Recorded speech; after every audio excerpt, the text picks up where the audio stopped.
أهلا بيك يا صديقي العزيز. الإغراءات الخليجية لضم نجم النادي الأهلي، والمفاجأة الكبرى الغير متوقعة إن يسترب يرفض رحيل هذا اللاعب. تعال كمان نشوف صفقة النادي الأهلي إبراهيم ديابتي وصلت لحد فين. لكن ثنائي الأهلي هيرحل في ظل تمسك يسترب بالنجم اللي رفض يرحل للخليج بعروض مالية ضخمة، لكن يسترب صمم على رحيل ثنائي النادي الأهلي. هنعرف النهارده كمان مدى اصابه اشرف بن شرقي، وهل حسين الشحات هيكون قريب جدا من الملاعب ولا لا. تعالى بينا نبدا التفاصيل، ولكن في البدايه بعد اذن حضرتك كدعم لينا عشان نستمر ننشر مزيد من الفيديوهات، حضرتك اعملي لايك للفيديو واكتب لي في كومنت بعد ما تعرف العرض ده، اكتب لي في كومنت ليه الاهلي رفض، وهل الاهلي لو وافق احنا هنخسر كجمهور النادي الاهلي. تعال نشوف التفاصيل. النهارده عروض خليجيه ضخمه ومبالغ، طبعا انتوا عارفين الخليج مبالغ ضخمه جدا جدا بتتحدف علشان ياخدوا مسمار وسط الملعب مروان عطيه. وده اللي خلى ياسر بيرفض وبشده، لان مفيش حد هيعوض مكان مروان عطيه. مروان عطيه مسمار وسط الملعب، لاعب كده من اول ما ظهر في النادي الاهلي وهو ظهر بامكانيات بصراحه شدت كل اللي اتفرجوا عليه. وحسام حسن في المنتخب وغيره وغيره وغيره. مروان عطيه من النجوم اللي المفروض الاهلي ما يفرطش فيها. غلطنا غلطتين قبل كده بالتفريط في وسام ابو علي، مش عارفين نعوض المكان ده، وغلطنا في التفريط في محمد عبد المنعم وبرضه مش عارفين نعوض مكانه. لكن مروان عطيه هيبقى عندك خط دفاع طيرت واحد منه، والهجوم طيرت واحد منه، وخط الوسط طيرت واحد منه، وعليه العوض في خط الوسط بالنسبه للنادي الاهلي لو رحل مروان عطيه. ياسر رفض الموضوع ده تماما، وقال لك مروان عطيه جزء مهم جدا في خط وسط النادي الاهلي، واللي ببني عليه بعض افكاري وخططي مروان عطيه.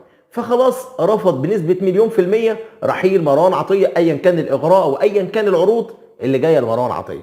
لكن الموضوع اللي يشدك بقى، ياسر وافق على رحيل ثنائي الاهلي بعد رفض تجديدهم للنادي الاهلي.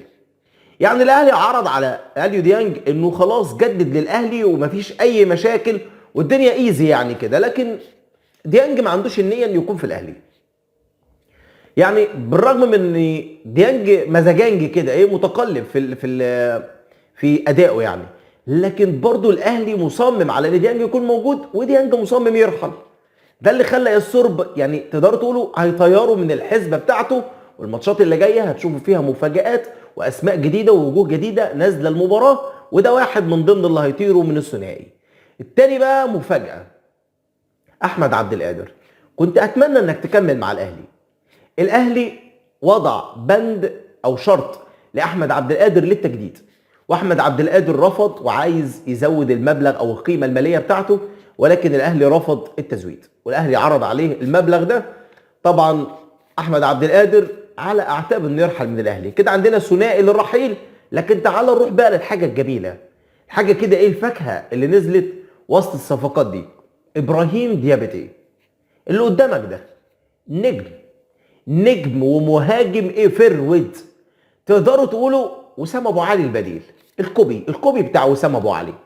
بصراحه اتمنى، هو عنده 26 سنه مواليد 99، بصراحه اتمنى ان الصفقه دي تتم، والنادي الاهلي يعني يسعى جاهدا لضم اللاعب ده.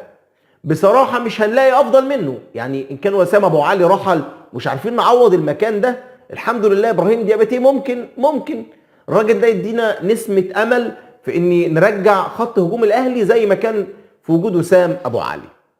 نروح بقى لقضيه نادي الزمالك اللي ما بتخلص. كل يوم نسمع لنا قضيه عن نادي الزمالك، وكل مره بشكل مختلف. يعني مره تسمع ايقاف قيد الزمالك، رحيل مدرب الزمالك، مصيبه كانت كبيره امبارح بتزوير عقد حسام عبد المجيد، النهارده تغريم نادي الزمالك 20 مليون جنيه. ودي حاجه يعني زيزو رفضها تماما. المحكمه خلاص حكمت ب 20 مليون جنيه من 22 مليون، يعني زيزو المفروض هيسيب 62 مليون من مستحقاته لنادي الزمالك، وده اللي خلى زيزو رفض. ولو ال 20 مليون حكمت بيها المحكمه بشكل نهائي، اعتقد ان نادي الزمالك برضه هيرفض يدفع المبلغ ده، والموضوع هيتحول للاتحاد الدولي، والموضوع هيكبر واحده بواحده.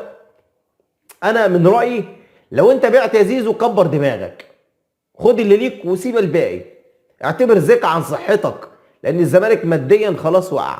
احمد ربنا لو دفعوا لك ال 20 مليون. ما انت بتطلب حاجه شبه مستحيله، لان مفيش، انت عايز تشرب من ازازه فاضيه. طيب نروح بقى لعوده حسين الشحات. الاول بس في اصابه اشرف بن شرقي، ان شاء الله ان شاء الله وباذن الله ربنا يتمم شفاء، ان اشرف بن شرقي خلاص خلال 3 اسابيع هيكون موجود. والاهلي رافض ان اشرف بن شرقي يلعب الماتشات اللي جايه حتى ولو تعافى من الاصابه بشكل مبدئي. الاهلي مصمم ان اشرف بن شرقي يكون بعيد عن المباراه علشان ما يحصلش نفس السيناريو بتاع احمد سيد زيزو. حسين الشحات خلاص كان على اعتاب انه يرجع مره ثانيه للمباريات، لكن طبيب النادي الاهلي بعد الاشاعات والتقارير اثبتت ان حسين الشحات في جزء بسيط جدا من الاصابه، يعني مش هيقدر يشارك الا في بعض الحالات، يعني ممكن يكون موجود في دكه البدلاء. ده الاحتمال اللي ممكن حسين الشحات يكون موجود في دكه البدلاء. شكرا جدا لحسن المتابعه. اتمنى دايما انكم تكونوا معايا على القناه، اشتراك وتفعيل جرس الاشعارات، تعملوا كومنت وتشاركوا الفيديو ده على مواقع التواصل الاجتماعي.